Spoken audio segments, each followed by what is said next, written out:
Boa noite a todos, aqui da Septem Cápolos, nosso maior centro de aperfeiçoamento profissional do Brasil. Como vocês sabem, aqui quem fala é o professor Guilherme Santoro Gerstenberger, sou coordenador de projetos acadêmicos, e hoje estou aqui devido ao fato do professor ser meu convidado, que vai fazer sua aula inaugural. Nós temos a grande honra de contar com o professor doutor Diogo Caldas. O professor Diogo é professor da Universidade Veiga de Almeida, do curso de Direito, onde já foi coordenador acadêmico. O professor Diogo também é da Unicarioca, é doutor em Direito pela Universidade Veiga de Almeida e tem ampla experiência acadêmica, não só no nosso tema em si, mas em várias áreas do direito, como direito empresarial, já tendo lecionado, inclusive, na pós-graduação de Direito do Instituto Brasileiro de Mercado de Capitais, e sendo, claro, advogado ativo e prático na área. Hoje o professor vai fazer sua aula inaugural, né, que já gravou o curso completo de uso capião extrajudicial e judicial. Mais uma vez, ele vem contribuir com a gente e é um exemplo a ser seguido porque entregou todo o material super antecipado, de qualidade. Então, eu agradeço muito por contribuir conosco e passo, então, a palavra ao senhor professor. Obrigado, professor Guilherme. Mais uma vez, uma boa noite a todos. Fico muito feliz de estar aqui no dia de hoje, contribuindo um pouquinho, trocando ideias, conversando um pouco sobre esse tema tão importante. Também agradeço a Septem Cápolos pelo convite para ministrar esse módulo. Já tivemos uma ótima parceria no módulo de regularização fundiária urbana, né, na REURB-E, REURB-S. Tivemos aqui no outro momento. E hoje nós vamos tratar, como o professor Guilherme disse, da uso capião. Eu, nessa parte introdutória, eu queria conversar um pouquinho com vocês como o nosso curso foi elaborado, como o nosso curso foi estruturado. A gente vai utilizar daqui a pouco o material de base, ao qual eu vou pedir auxílio aqui do professor Guilherme para verificar se está tudo direitinho em relação ao compartilhamento, mas antes de já passar para minimizar aqui a minha câmera e ter um contato mais agradável com vocês, queria passar o espírito em relação ao curso, o cerne desse módulo. Esse módulo que nós estruturamos é um módulo que tem a origem lá nos direitos reais, geralmente nos cursos de graduação, Direito Civil 6, Direito Civil 7, nas divisões dos cursos de graduação. Nos livros, via de regra, estão ali entre os volumes 5, se você for pelo professor Carlos Roberto Gonçalves, volume 5, volume 6, dependendo do doutrinador, e ele parte de uma discussão a respeito do Instituto da Uso Capião, né? Começando pela discussão originária desse instituto, onde já temos uma dualidade inicial, onde, para alguns autores, o Instituto da Uso Capião seria uma forma de aquisição da propriedade, para outros doutrinadores seria uma forma de perda. Obviamente que quando a gente analisa essas duas correntes, esses dois aspectos, nós estamos vislumbrando posições diferentes. Ao pretenso possuidor que utiliza a área como se sua fosse, sem oposição do efetivo proprietário, pelo longo período de tempo estipulado nas várias modalidades de lei, nós estamos fazendo uma análise de aquisição. Do outro lado, com relação ao proprietário, aquele que é o titular do direito real de propriedade, elencado no Código Civil, na primeira parte dos direitos reais, nós estamos analisando sobre o viés de perda. Então, essa discussão inicial, essa dualidade conceitual de origem, é que nos deu ali o pontapé inicial para a produção desse módulo. Obviamente que nós vamos verificar aqui tudo o que foi estipulado, tudo que foi estratificado, até para que os senhores, até para que as senhoras, doutores e doutoras, possam verificar o que será ministrado, quais serão os pontos de cada parte desse módulo, mas o que foi observado na estruturação não foi apenas a modalidade judicial, não foi apenas aquele sistema mais tradicional, que para alguns, para muitos, né, é um sistema que carece de diversos aperfeiçoamentos, principalmente no que tange ao seu custo, ao seu tempo de análise e resolução, sendo a medida extrajudicial da uso capião como uma opção mais célere, uma opção menos custosa para quem a defende, e também não ficando apenas no campo da uso capião imóvel, também trabalhando num segundo momento as modalidades da uso capião móvel, tanto para a modalidade judicial, quanto para a modalidade extrajudicial. Nesse momento, vou pedir aqui auxílio ao professor Guilherme, apenas para me confirmar, professor, eu farei aqui o compartilhamento de tela com relação a um pequeno apanhado para que possa nos guiar em relação ao que foi produzido dentro do nosso curso e que também pode facilitar aos colegas, aos doutores, às doutoras que aqui estão presentes, na verificação dos institutos que aqui estão apresentados. Professor, você consegue visualizar a tela adequadamente? Sim, está no slide 1, no caso. Perfeito, perfeito. Então, o que eu separei aqui para os colegas é a estrutura, a linha de pensamento acerca do curso, do módulo da uso capião, com relação a algumas questões que são as questões de análise de caso concreto e as questões teóricas que mais temos discussão no dia de hoje a respeito desse tema. Então, aqui na nossa primeira aula, na aula inicial, na aula introdutória a respeito do módulo de uso capião judicial e extrajudicial, a gente começa com um tema introdutório que, obviamente, não temos como falar de aprofundamento, não temos como passar para o primeiro, para o segundo andar de um edifício, sem termos a fundamentação adequada, sem termos a fundação daquela casa bem solidificada. Então, na primeira aula, trabalhei aqui, estruturei um módulo de base que acabei nomeando como Introdução ao Uso Capião, origem, natureza jurídica e fundamento, trazendo um grande apanhado, principalmente para aqueles colegas que tiverem uma necessidade de rever pontos base dos direitos reais. É muito importante para o entendimento da uso capião que alguns conceitos estejam bem amarrados, que alguns conceitos e que alguns tipos de características estejam bem solidificados para o processo pedagógico, para o processo de entendimento. Então, nessa primeira unidade, até para não tornar muito cansativo ao longo do caminho, né, nessa primeira unidade foi trazido aqui alguns aspectos de base relativo à matéria de direitos reais do direito civil, trazendo fundamentos básicos de posse e propriedade, abordando ali os principais aspectos das 3 teorias analíticas a respeito da posse. Nós temos ali uma breve passagem pelo pensamento de Savigny e o porquê a teoria de Savigny não teve ali uma sustentação a longo prazo. Logo, num segundo plano, a teoria objetiva de Ehring, que nos traz ali a resposta para algumas temáticas, como, por exemplo, a criação do desdobramento da posse, a criação dessa resposta para alguns negócios jurídicos que Savigny não conseguia explicar, né, como a posse ela deveria ser observada ao se realizar o negócio jurídico.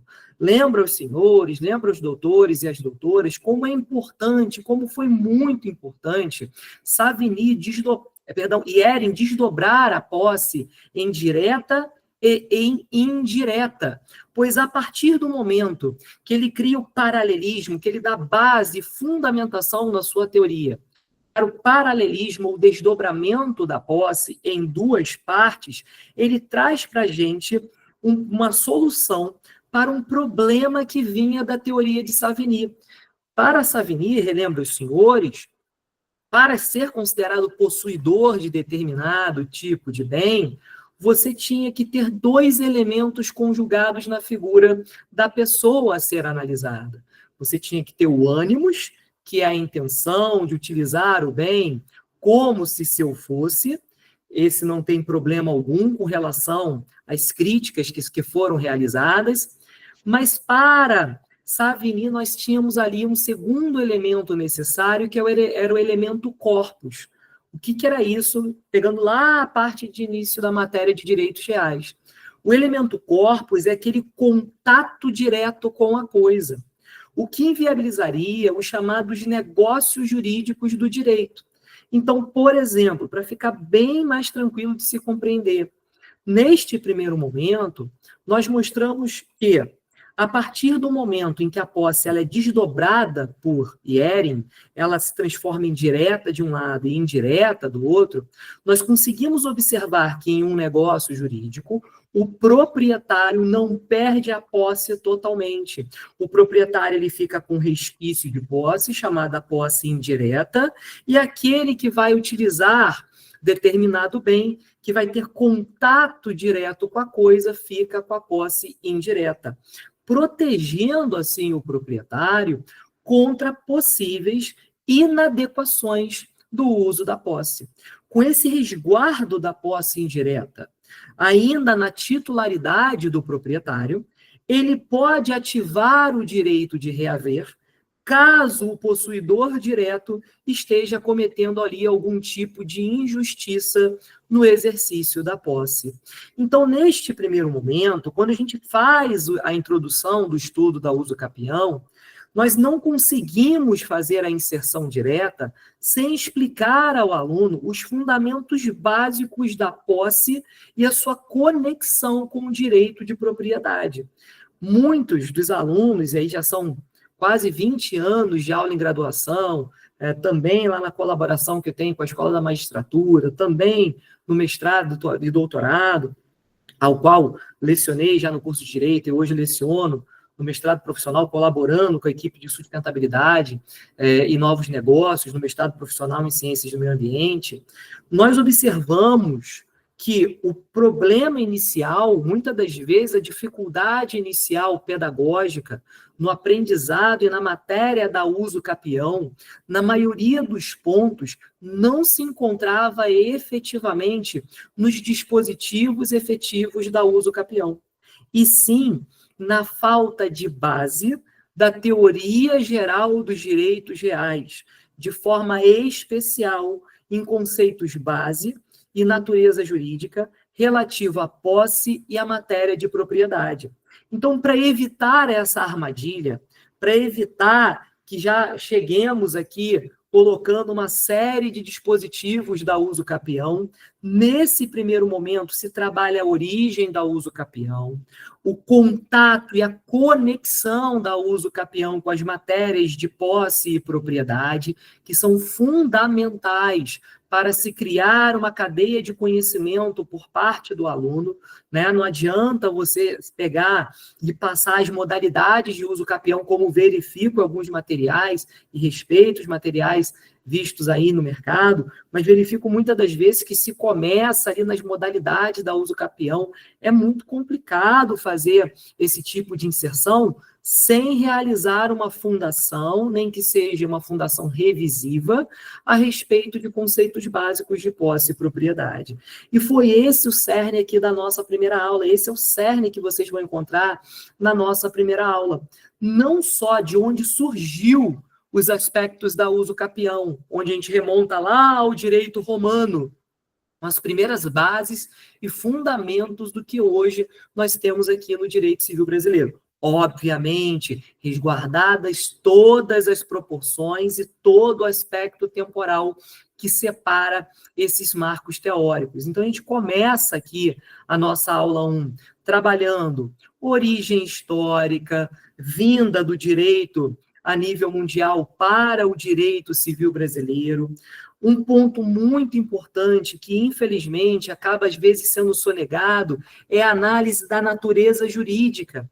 E isso eu me preocupei bastante, não só nesse primeiro ponto, mas ao longo das aulas, algumas partes têm que ser trabalhado com mais cautela, com mais calma, para análise da natureza jurídica.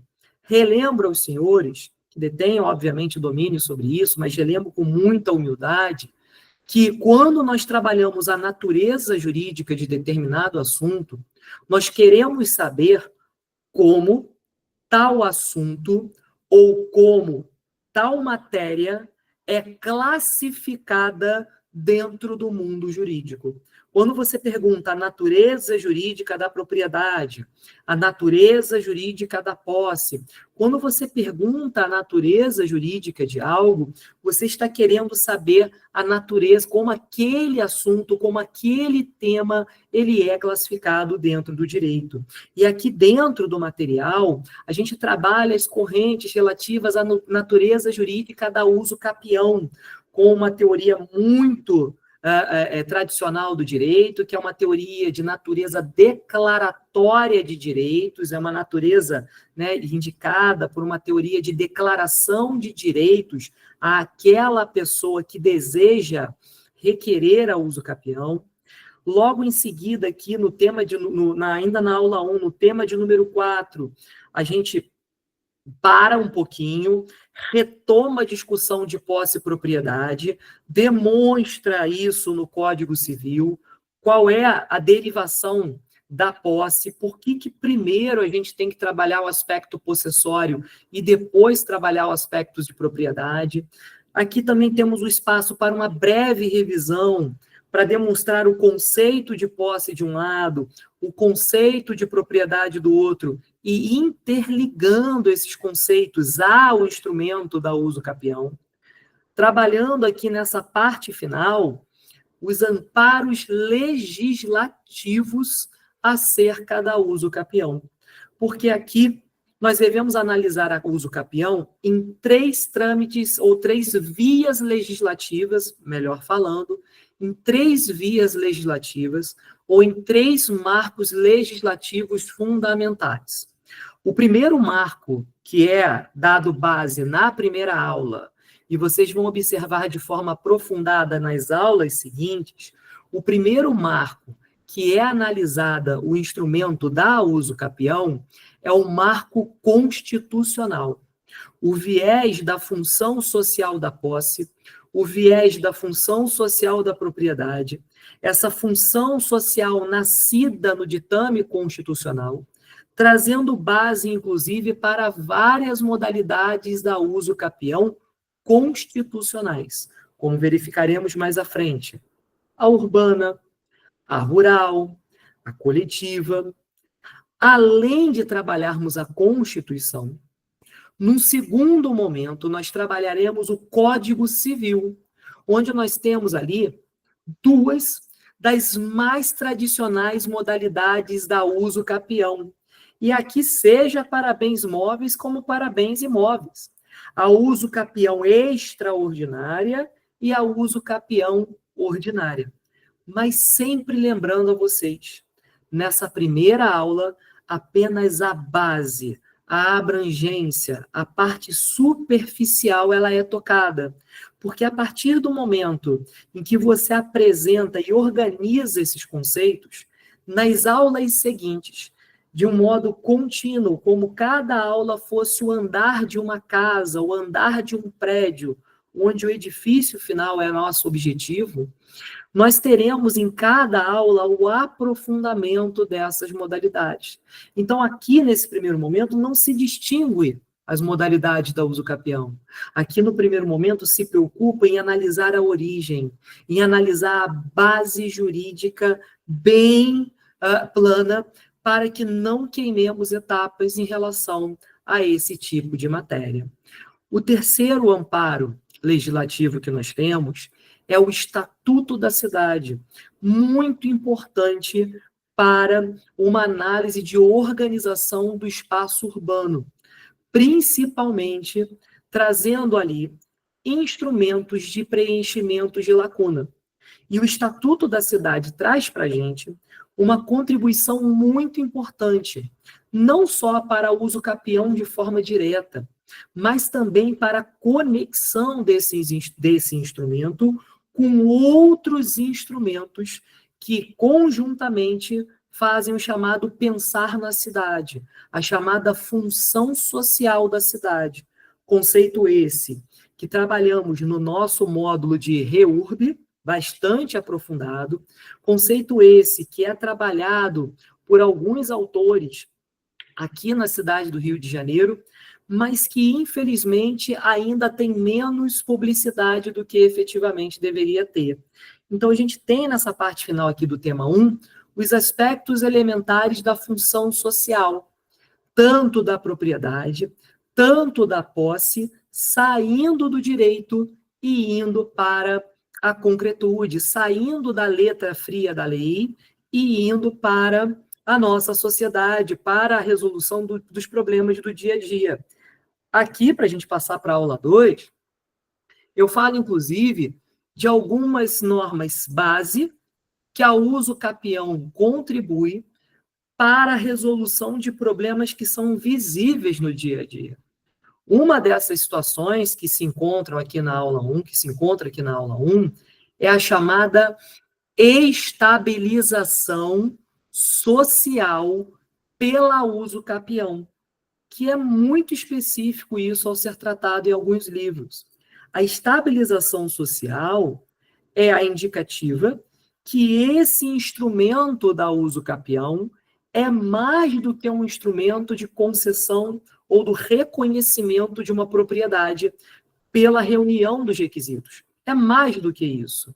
É garantir segurança jurídica e pacificação social, preenchendo a omissão de políticas públicas habitacionais que ocorrem no nosso país. Como os senhores devem saber, as senhoras devem saber, infelizmente, nós tivemos principalmente ao longo do último século, nós tivemos ali uma série de políticas habitacionais que acabaram não trazendo os resultados que eram almejados. Ao realizar no meu doutorado um estudo, por exemplo, dos anos 1900 até a virada dos anos 2000, aqui na cidade do Rio de Janeiro, no centro do Rio de Janeiro, da gestão urbana aqui na cidade do Rio de Janeiro, nós observávamos, e agradeço aqui, deixo aqui nominalmente o meu agradecimento aos pesquisadores do Instituto Pereira Passos, que fazem um belíssimo trabalho sobre esse tema, né, e recomendo, inclusive, as obras do Instituto Pereira Passos. Nós observávamos ali que a troca de gestão, né, a contínua troca de gestão por meio do processo eleitoral, algumas vezes direto, outras das vezes indireto, aqui na cidade do Rio, trazia um plano de não continuidade acerca de política habitacional. A nível nacional, a nível Brasil, nós tivemos ali alguns tipos de casos que ficaram emblematicamente conhecidos, como, por exemplo, o Banco Nacional de Habitação, o caso do BNH, que também trouxe ali inicialmente um fio de esperança, uma fagulha de esperança, principalmente com relação às questões de conjuntos habitacionais, e vários problemas acabaram aparecendo. Então, esse primeiro capítulo, prezados, ele é importante para que para que o aluno ele não tenha aquela sensação de espera um minuto, de onde é que vem o uso capião? Para que foi originado isso? De onde é que isso partiu?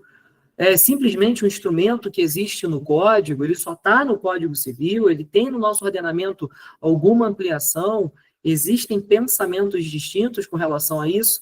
Então, a primeira unidade, ela tem esse objetivo. Na nossa segunda aula, nós saímos da parte geral e começamos a caminhar sem correria, muito paulatinamente, para a parte específica.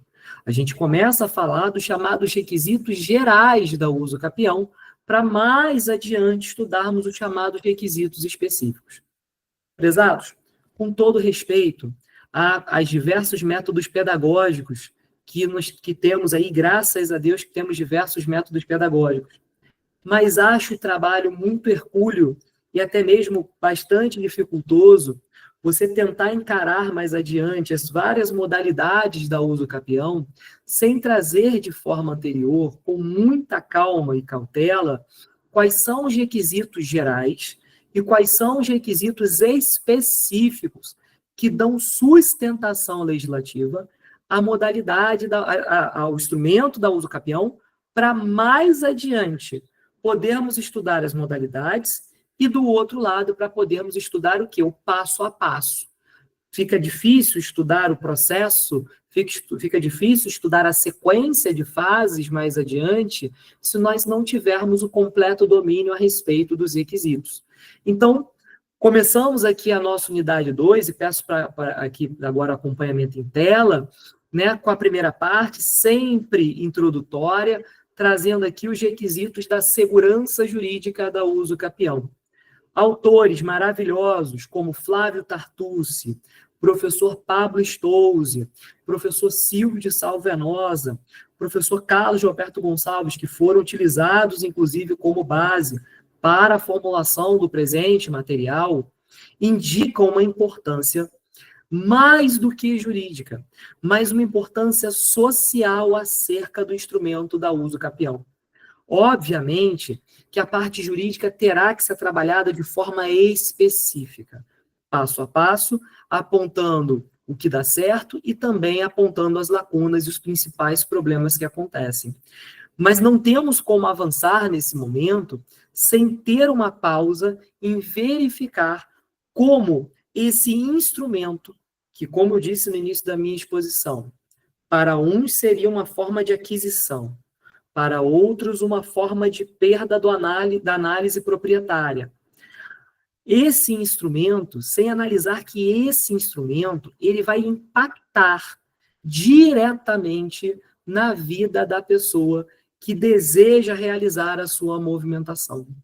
É esse instrumento, por exemplo, e uma das falas que eu mais me recordo nesses últimos 20 anos, na participação de mesas, congressos, seminários, uma das falas que mais me marcou foi de um professor chamado professor Paulo. O professor Paulo, ele disse para mim que, dentro de um congresso que estávamos participando, é a análise do instrumento, ou é a verificação do instrumento da uso capião, que muitas das vezes vai decidir se aquela pessoa, o requerente, o uso capiente, como alguns classificam, é por meio da análise e do emprego adequado desse instrumento que, por muitas das vezes, vai definir se essa pessoa vai conseguir colocar a cabeça no travesseiro para dormir em paz ou se ela não vai conseguir ter sossego no seu momento de descanso, porque ela não sabe se a qualquer momento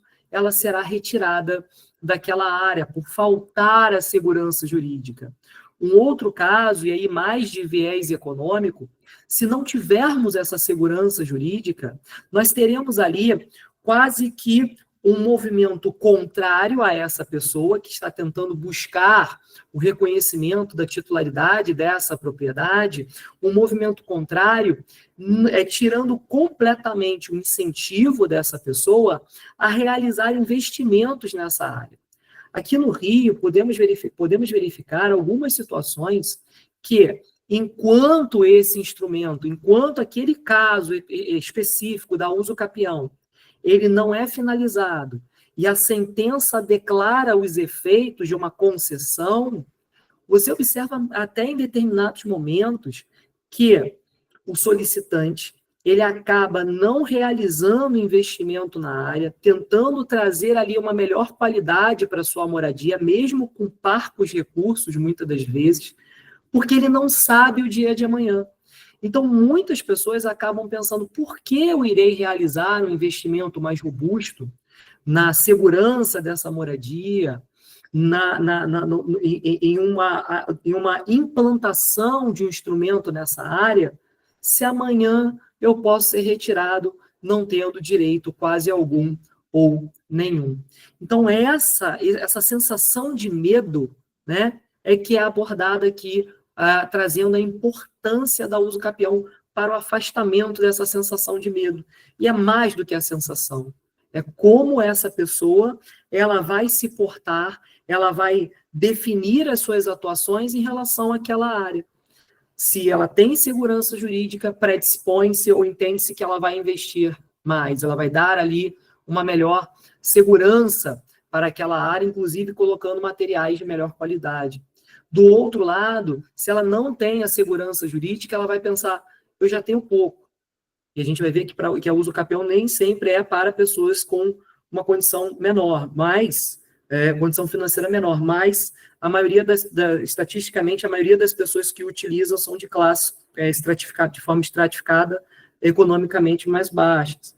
Então, essa pessoa fica com receio, e é justo esse receio, de muitas das vezes pegar o parco valor que ela conseguiu juntar e realizar uma aplicação para dar uma segurança um pouco melhor na sustentação daquela casa, da sustentação daquela moradia. Até agora, em relação a momentos de mais frio que tem feito aqui no Brasil, né, materiais de isolamento, né, acaba se utilizando um material de pouco isolamento térmico, que acaba acarretando temperaturas muito baixas nessa moradia e que, consequentemente, acaba trazendo problemas de saúde a essas pessoas. Então, esse primeiro ponto aqui da aula 2, ele traz esse aspecto numa questão de um diálogo da legislação com um diálogo efetivo no dia a dia das pessoas. E aqui eu trouxe alguns pontos mais específicos do que o tema 1, como, por exemplo, o ponto 2, a posse como núcleo da uso capião. Lembra que lá quando estávamos explicando a estrutura da aula 1, eu disse não tem como já avançar para uso capião de forma aprofundada, de forma direta, sem ter a base de posse e propriedade? Nesse item 2 ela nos cobra. Então, quando esse módulo ele foi planejado de uma maneira contínua, para que as peças sejam fornecidas a quem está estudando na ordem que devem aparecer para uma melhor compreensão do tema. Continuando, o elemento temporal tão importante nas modalidades. Nós temos modalidades que exigem 15 anos, modalidades que exigem 10 anos, modalidades que exigem 5 anos, modalidades que exigem 2 anos, e a gente ainda tem a possibilidade de redução desse aspecto temporal em 2 dessas modalidades, caso a função social esteja sendo cumprida. Então, um ponto só sobre a parte temporal. Reparem e chamam a atenção. Ainda não entramos aqui na diferenciação das modalidades. Aqui nós estamos explicando a importância dos elementos para que, conjugados e bem estruturados, dentro desse processo de conhecimento, a gente consiga encarar as modalidades mais adiante. O item 4, o famoso justo título e boa-fé. Muitas pessoas acabam confundindo o que é esse tal de justo título. É um papel? É um documento? É a simples fala? Para que isso impacta? Como vocês vão ver mais adiante, e muitos aqui, por já terem passado pela disciplina de direitos reais na faculdade, algumas pessoas que acessam os cursos são para reciclagem, para aprofundamento, algumas modalidades da uso capião vão exigir a comprovação de justo título e de boa-fé. Vocês vão observar mais à frente uma tendência. Quando se exige esse documento chamado justo título, a gente tem uma redução do prazo exigido para o cumprimento da uso capião. Quando a modalidade não exigir esse justo título, a gente tem um aumento de prazo exigido pelo pretenso possuidor para que ele consiga reunir esses elementos. Então, repara, cada elemento, cada requisito trabalhado de forma separada para demonstrar a importância de cada um deles. Logo em seguida, causas de interrupção e suspensão da posse, o famoso caso, né? Se falecer a pessoa que está fazendo a contagem para uso capião, faleceu, o familiar que esteja com ele naquela área pode continuar o tempo a partir dali, a contagem, ou tem que voltar do zero? Trabalhado nessa parte.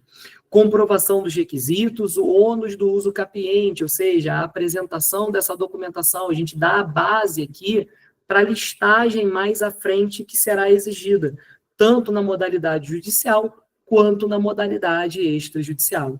E, por fim, um pequeno apanhado inicial da jurisprudência. Qual é a visão da jurisprudência a respeito desses requisitos da nossa uso capião? Na aula 3, a gente vai avançando ainda, a gente vai aprofundando a discussão da uso capião, nós vamos nos distanciando da parte geral e vamos nos aproximando da parte específica. O tema da aula 3, Bom, agora nós já temos maturidade acadêmica, agora nós já temos as ferramentas necessárias para poder discutirmos, para poder estudarmos as chamadas modalidades da uso capião no direito brasileiro. A gente começa o material trabalhando nas modalidades judiciais. A uso capião extraordinária, ordinária, especial urbana, especial rural, coletiva, por abandono de lar, que muitos conhecem como uso capião familiar, mas também mostrando que essas modalidades poderão ser alegadas mais adiante, obviamente, desde que preencham os requisitos que verificaremos mais à frente, lá na esfera extrajudicial. Nós teremos modalidades aqui, tanto na judicial, como algumas dessas modalidades também podendo ser suscitadas na esfera extrajudicial. Obviamente que desde cumpridos os requisitos, como, por exemplo, não haver conflito entre o proprietário e o possuidor, não ter conflito ali na hora de buscar os documentos. A gente vai verificar que um dos requisitos é que os vizinhos da área que está sendo discutida, os chamados confrontantes são os vizinhos da área que está sendo ali alvo da uso capião. Os confrontantes, eles têm que dar ali o aval, a anuência, dizendo qual é o limite entre a área que está sendo discutida e a área deles, para que você não avance sobre a área deles. Então, se tivermos aí um litígio com esses confrontantes, o vizinho falar, não vou assinar nada, não concordo, não é esse limite, eu discordo de você, a gente vai observar o papel do advogado saindo da esfera extrajudicial, indo para a esfera judicial. Mas aqui, a apresentação e a diferenciação de acordo com o critério temporal, com o critério do justo título ou não, com o critério de você poder ter ou não poder ter alguma outra propriedade para requerer a uso capião. Então, são critérios que diferenciam cada uma delas. E repara como foi importante, lá na primeira aula, trabalhar os 3 aspectos legislativos base: Constituição Federal, Código Civil, Estatuto da Cidade. Quando você olha as modalidades aqui no quadro, você vai verificar pontos legislativos da Constituição Federal, pontos legislativos do Código Civil, pontos legislativos do Estatuto da Cidade. Então, olha como tudo vai se organizando, como tudo vai se encaixando. Na aula 4, a gente avança um pouco para a questão procedimental, né? Se já temos os requisitos, nós já sabemos diferenciar as modalidades, a gente vai para o procedimento começando pela esfera judicial. Por que decidimos começar pela esfera judicial primeiro? Mais tradicional, mais antiga, maior número de aspectos legislativos a serem trabalhados, maior conhecimento dessas técnicas, desses dispositivos, por parte de grande parte dos alunos, e principalmente para que possamos entender os problemas e as qualidades da uso capião pela via extrajudicial, nós temos que olhar aqui a via judicial primeiro, para poder entendermos os problemas, para poder entendermos os gargalos, as problemáticas apresentadas nessa via e como a via extrajudicial vem para tentar absorver um pouco dessa demanda. Lembrando, e repito sempre, ao longo do material, faz-se a distinção bastante efetiva que a partir do momento em que há um litígio, a partir do momento em que há um conflito, é litígio, houve conflito, não há solução. Tem que ir para a via judicial, teremos que provocar a jurisdição com uma ação, estruturar esse conflito como um processo para resolver esse conflito. A via extrajudicial, que verificaremos mais adiante, ela é uma via que é utilizada principalmente para casos em que não há qualquer tipo de litígio, seja entre o proprietário da área e o possuidor pretendente, seja entre o possuidor pretendente e os vizinhos confrontantes. Então, nessa etapa aqui, nessa aula de número 4, eu me preocupei muito em fazer aqui o início desse passo a passo, aqui no início da aula 4, quais são as principais fases do processo da uso capião, o papel do Ministério Público, e deixo muito bem explicado aqui dentro das aulas, que por mais que com a edição do CPC de 2015, que acabou por esvaziar em algumas legislações, o papel e a atuação do Ministério Público em alguns pontos de atuação, defendo o papel do Ministério Público aqui como forte atuação neste caso. Então, deixo isso aqui bem explicado, o que aconteceu no CPC de 2015 e a defesa ainda do Ministério Público enraizado nesse papel, nesse tipo de tomada de decisão, visto que, com o seu parecer não vinculativo, né, o Ministério Público não decide, o Ministério Público, neste caso, ele está emitindo um parecer não vinculativo, porque ele não vincula a decisão do juiz, o Ministério Público ele continua com função essencial, com função primordial, respeitando quem pense o contrário, mas seguindo a ótica dos doutrinadores majoritários, a gente tem um papel aqui do Ministério Público bem destacado, chegando até a parte final da sentença e registro. Mas, professor, não seria muito preciosismo você também falar de sentença e registro? Não seria mais adequado para quem quiser trabalhar na outra parte, na segunda etapa, né, na parte posterior, falar de sentença e registro? A meu ver, é melhor a gente pecar sempre pelo excesso do que pela falta. E aqui é importante para, principalmente, o aluno do direito, principalmente para o profissional do direito, na minha humilde opinião, claro que é na minha humilde opinião, mas é muito importante, porque esta sentença, ela vai conectar-se com o cartório mais adiante. É por meio dessa sentença que a gente vai fazer a provocação aos cartórios para que a parte registral possa andar. Então, respeito muito a quem acha que é preciosismo falar de sentença aqui na parte registral, mas é importante. Prezados, não é demérito, mas alguns colegas ainda confundem situações base, logo na sequência. Nós verificaremos que existem, basicamente, nesse caso, 2 tipos de cartório. O cartório de notas e o registro geral de imóveis. Alguns colegas acham que essa sentença ela vai conectar um grande cartório unificado, e não é isso que acontece. Nós precisaremos ver, vocês vão observar nas próximas unidades, o papel, a conexão e o papel de 2 cartórios distintos. A gente tem aqui a saída da decisão do Poder Judiciário e a comunicação com a via administrativa. Então, é bom saber isso, porque alguns colegas ainda acabam confundindo cartório de notas e cartório de registro de imóveis, tá bom? Chegando aqui já na viradinha, 5ª aula, uso capião extrajudicial, requisitos, procedimentos e vantagens. Aqui a gente apresenta a uso capião extrajudicial. Fiquem tranquilos, aqui é o primeiro ponto da uso capião extrajudicial.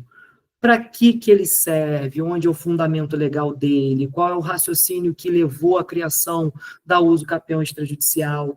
Algumas questões, algumas confusões que são muito comuns, a gente tende a trazer luz a essas discussões aqui. As vantagens comparativas, os pontos de vantagem, os pontos de desvantagem, as limitações que a modalidade extrajudicial tem, as vantagens e benesses que a extrajudicial tem, e principalmente uma análise cartorária também, porque aqui, principalmente na cidade do Rio de Janeiro, e eu tive o prazer, há 3 semanas atrás, a participar de 2 bancas sobre o uso capião, onde os 2 alunos eles trabalham em cartório, né, são formandos em direito, e eles apresentando a monografia, sendo que trabalham em cartório. E eu perguntei para eles a mesma questão, antes até já tinha preparado a aula, já tinha postado, mas eu preparei, prezados, qual é o maior problema que vocês acham hoje que a uso capião extrajudicial tem apresentado? E aí os 2 foram, mesmo um não assistindo à apresentação do outro, os 2 foram no mesmo ponto, né? O desconhecimento da legislação e também a utilização de regras próprias. Cada cartório acaba utilizando regras próprias, né, trazendo ali pequenos feudos, o que acaba prejudicando, muitas das vezes, a uniformidade. Vocês podem testar nas cidades de vocês, muitas vezes se você vai num cartório, há uma indicativa de um determinado procedimento a seguir, você vai num outro cartório, muitas das vezes no mesmo bairro, na rua ao lado, você tem um outro procedimento a seguir. Então, essa questão do desconhecimento legislativo, muitas das vezes por parte até dos oficiais ali de cartório, dos funcionários do cartório, melhor falando, e essa questão de utilização de regras internas próprias acabam por atrapalhar muito e confundir muito essa aplicabilidade. Na aula 6, a gente tem ali o avanço e a especificação da uso capião judicial e da extrajudicial, ou seja, a gente coloca um espelho uma à frente do outro, né? A gente coloca uma medida de comparação da judicial para a extrajudicial, e aqui a gente separa tudo bonitinho. Se a gente, na aula anterior, nós temos aqui o aspecto geral, aqui está tudo separado. Vantagens e desvantagens da via judicial, ou seja, aqui não tem partidarismo nenhum. O judicial tem coisa boa, mas tem coisa para resolver, tem pontos para serem desenvolvidos com toda a humildade do mundo que a gente tem, assim como todos nós temos. Aí depois a gente passa para a extrajudicial, fazendo ali os pontos de vantagem e desvantagem. Quais são os critérios para escolher a judicial? Quando eu devo escolher a judicial? Quando eu devo escolher a extrajudicial?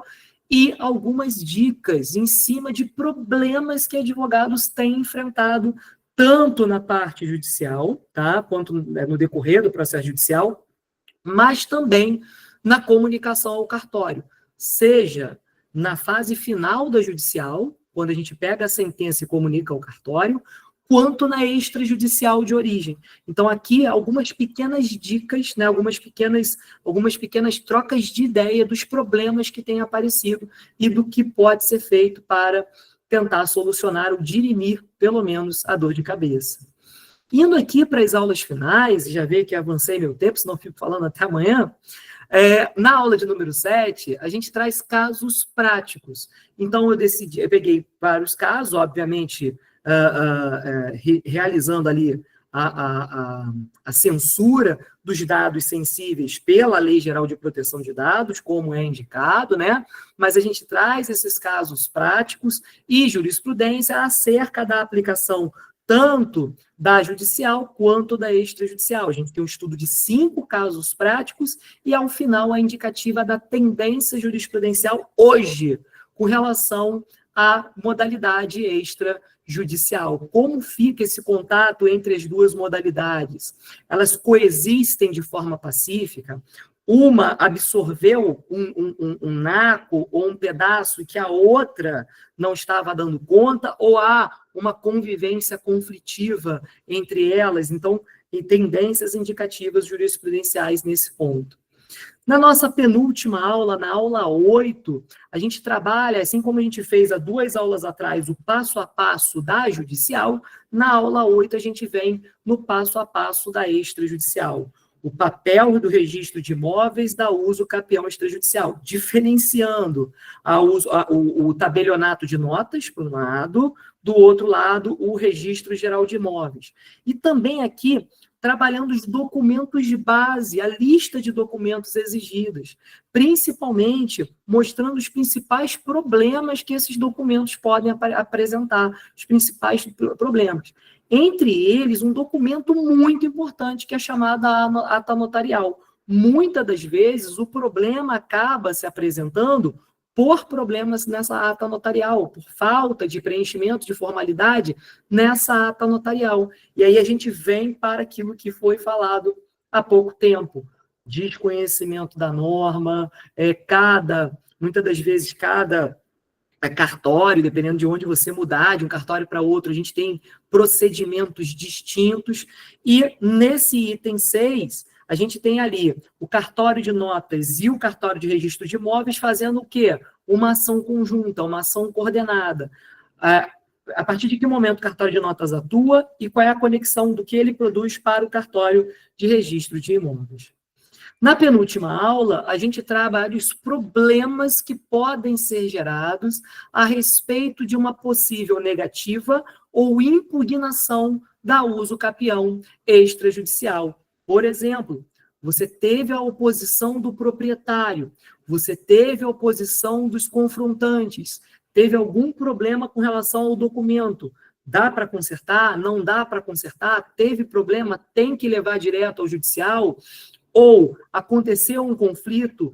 Tem como esse conflito ser sanado? Vocês vão verificar que não. A partir do momento que há um litígio, a gente tem que direcionar para o Poder Judiciário, né? Então, aqui algumas questões e como o advogado ele tem que se portar acerca da negativa, acerca da impugnação, acerca de problemas de forma que acontecem. Então, eu fiz aqui esses itens para tentar trazer um pouco mais de dados, né, sobre esse assunto e trabalhando em cima dos problemas que têm sido aí, têm sido enfrentados. E para fechar, já ultrapassando muito aqui o meu tempo, já agradeço a paciência de todos vocês, mas é um curso que foi feito com muito carinho e que traz luz ali algumas questões que não são difíceis, mas muitas das vezes, pela falta de informação, a gente acaba tendo ali uma visão que é algo muito maior, o que o problema é muito maior do que efetivamente ele é. Eu termino falando da uso capião de bens móveis, porque, obviamente, os livros de direito, a própria legislação, ela tem um largo arcabouço jurídico a respeito da modalidade imóvel, né? Seja na via judicial, seja na via extrajudicial. Mas eu não poderia deixar de falar da modalidade imóvel. Por mais que nós tenhamos duas modalidades base, a extraordinária e a ordinária, que se comparado com as modalidades imóveis, dos móveis, tem prazos menores, né? Não teria como deixar de falar. Para que esse módulo ele ficasse completo, ele pegasse um pouquinho de tudo, a gente também tem que falar na parte dos móveis. E aí eu me preocupei para falar tanto da judicial quanto da extrajudicial referente aos móveis, que acaba ficando um pouco à margem por ser de menos aplicabilidade com relação aos casos concretos que a gente acaba localizando. Então, eu queria agradecer muito aqui, inicialmente, o convite do professor Guilherme, agradecer o convite da Septem Capios, que eu tive essa honra de aceitar. Toda vez eu costumo falar que é muito importante, todas as vezes que a gente se defronta com um módulo, que a gente se defronta com um desafio, é muito bacana, porque a gente vai aprofundando, né? Eu tive que ir em cartório, eu tive que conversar com colegas, pegar livros específicos da área, fora dos mais conhecidos, trocar figurinhas para atualizar ao máximo esse assunto que é tão importante, e eu fico muito feliz, professor Guilherme, pelo convite, porque por mais que seja um assunto dos mais importantes, né, em via de regra no direito civil, nessa parte de direitos reais, a gente tem como um dos principais assuntos, principalmente na parte da uso capião extrajudicial, existem lacunas que ainda tenham que ser preenchidas. Existem arestas que devam ser aparadas, porque mesmo indo em cartórios distintos para a produção da parte concreta desse módulo, mesmo indo para cartórios distintos, deixo meu agradecimento aqui, registrado em gravação, aos cartórios que me receberam, você observa resoluções ou atuações diferentes dependendo do cartório para o mesmo caso. Então, trata-se de assunto que ainda demandará desenvolvimento, melhorou demais, se for comparado com a época da criação, mas ainda temos aí uma série de desafios para poder superarmos. Professor Guilherme, devolvo a palavra, espero que tenha sido a contento, também fico à disposição caso haja algum questionamento, e muito obrigado a todos que estão aqui presentes. Eu sei que não é fácil ficar ouvindo uma pessoa falar por uma hora, mas espero que eu consiga trazer luz até para que você possa, né, tomar essa decisão. Olha, eu vou assistir esse curso, ou não é bem por essa pegada que eu quero, para que você tenha ali, né, um pequeno apanhado do que o curso foi, da forma que o curso foi estruturado e os objetivos que ele pretende, humildemente, obviamente, sempre aprendendo cada vez mais, humildemente alcançar. Professor Guilherme, devolvo a palavra. Muito obrigado. Muito obrigado, professor Diogo. Pessoal, Foi uma excelente exposição aqui de um tema complexo da área do direito imobiliário, que é o uso capião extrajudicial e judicial. Alguém teria algum comentário, alguma pergunta, algum questionamento aqui ao professor Diogo Caldas? Eu vou fazer uma pergunta aqui que talvez seja interessante. Professor Diogo, em relação ao uso capião extrajudicial, urbano, como que hoje está o panorama dessa modalidade? É factível? Ocorre na prática? Vamos supor, seria possível em um bairro como um bairro urbano, como uma Copacabana, um Flamengo, aqui do Rio de Janeiro? Professor, primeiro, obrigado pela pergunta. Em relação às modalidades que são mais utilizadas hoje em dia dentro da extrajudicial, lembrando que o número ainda é muito menor se comparado com a judicial, pelas lacunas aqui apresentadas, nós temos aí grande parte da utilização das usucapiões, tanto na modalidade ordinária e, pasme, até mesmo a extraordinária, com mais demanda do que a constitucional urbana. Por quê? Dentro da constitucional urbana, como ela tem uma redutiva de prazo para 5 anos, ela aumenta a quantidade de requisitos complementares. E ao conversar, ao buscar o diálogo com os funcionários dos cartórios, muito perguntei, mas qual é a grande questão? Porque judicialmente também tem que ser feito. Ah, sim, judicialmente também tem que ser feito, mas temos um problema com relação a alguns dados desses requisitos extras. Por exemplo, professor Guilherme, me sinalizaram problemas na urbana, com relação ao requisito de 250 metros quadrados, de não poder superar 250 metros quadrados. Ao realizar a documentação para verificar os fronteiriços, essa delimitação de 250 metros quadrados, que se impõe a comprovação por parte do requerente, ela acaba gerando ali um pouco de fuga com relação a essa solicitação. Requisito esse que não se encontra na modalidade ordinária e extraordinária, não tem a limitação máxima ali de metragem de terreno. Tanto na constitucional urbana quanto na constitucional rural, a gente tem um problema com relação a essa demonstração dos requisitos. E aí a minha pergunta foi, mas judicialmente isso não deveria ser demonstrado? Aí 2 funcionários me confidenciaram, sim, mas quando nós temos na esfera judicial, existe uma coisa chamada prova pericial. Se formula os quesitos técnicos, se indica ali o patrono, verifica-se por meio do quê? Verifica-se por meio da metragem indicada pelo perito em um possível conflito que venha a acontecer.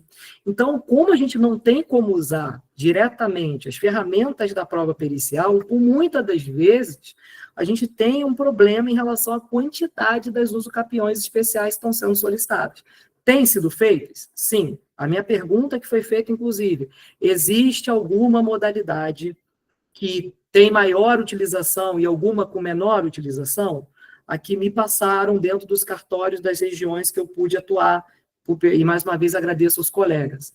A uso capião extrajudicial por abandono do lar, ela tem ali uma demanda, uma solicitação bastante considerável na modalidade extrajudicial, o que me deixou espantado, porque eu falei, mas via de regra não surge, muitas das vezes, desse abandono, que vai derivar de um conflito entre os entes do núcleo familiar. Aí os oficiais de cartório, os funcionários, falaram para mim, não, professor, porque muitas das vezes, como o requisito fala que é abandono, muitas das vezes a gente não tem o conflito estruturado. Quando se faz a solicitação e o chamamento da outra parte do casal, do cônjuge, do companheiro, da companheira, visto que é extensível à união estável, ele não aparece.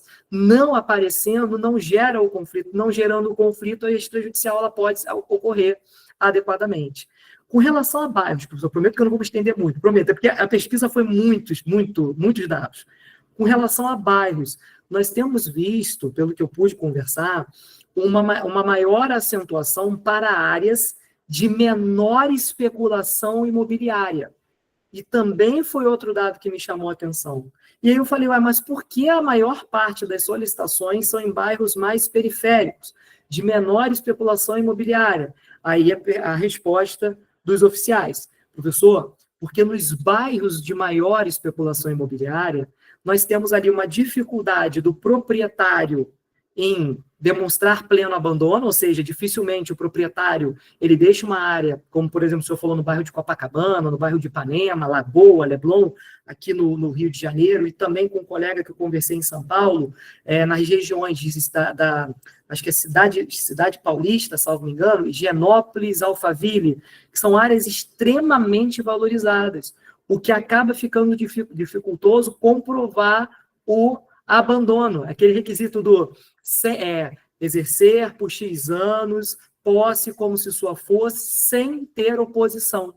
É difícil nessas áreas, professor Guilherme, não ter a oposição dentro do prazo, porque, como são áreas de muita valorização, somente em casos específicos isso tem acontecido.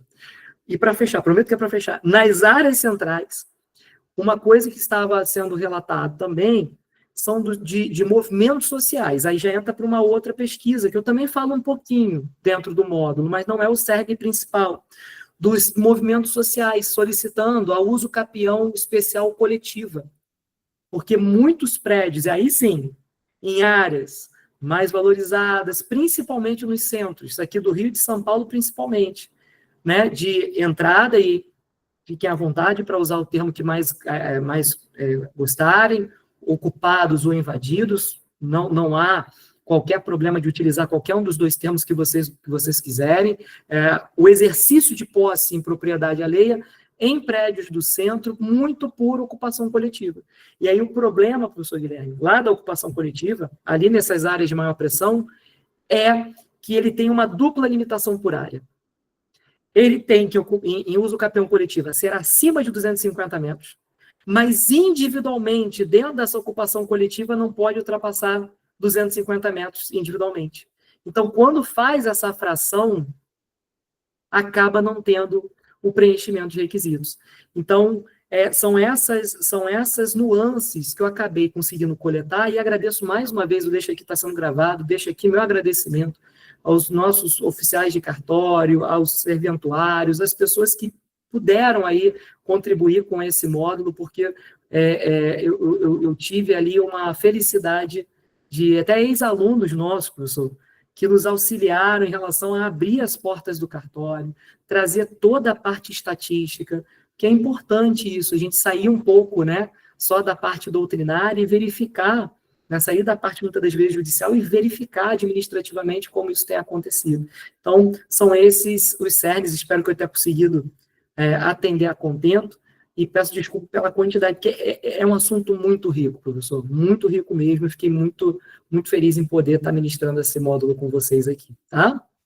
Muito obrigado, professor. Excelente pesquisa, eu verifiquei o material, está excepcional, eu tenho certeza que o pessoal vai gostar muito, e o nosso perfil é que nós temos realmente um quórum maior gravado, e é um grande prazer, então, eu falo aqui em nome da Septem Cápulos, recebê-lo novamente, contar com o seu trabalho, e esperamos que seja o começo ainda de uma grande parceria entre nós. Muito obrigado mesmo, professor, por tudo, e também agradeço a presença daqueles que estão aqui assistindo ao vivo, bem como os que assistirão gravado. Muito obrigado, professor. Me coloco à disposição para futuras contribuições. Aos amigos que estejam assistindo ao vivo, muito obrigado por estar aqui no dia de hoje, e também aos colegas que forem assistir gravado. Eu sei que hoje em dia nós temos diversos compromissos, e esses instrumentos educacionais, como a Septem, a House, entre outros, são instrumentos educacionais maravilhosos, porque permite a qualquer momento, seja ali durante uma viagem, seja ali no transporte, indo para casa, de você tentar buscar um conhecimento, uma adequação do conhecimento. Então, professor, parabéns pela iniciativa da Septem, tá? Pelo suporte, também agradeço pelo suporte que a Septem me passa em todas as contribuições. Esperamos nos encontrar em breve. Muito obrigado, tá? Muito obrigado, professor Diogo. Obrigado a todos. Um forte abraço e até a próxima oportunidade. Tchau, tchau. Obrigado.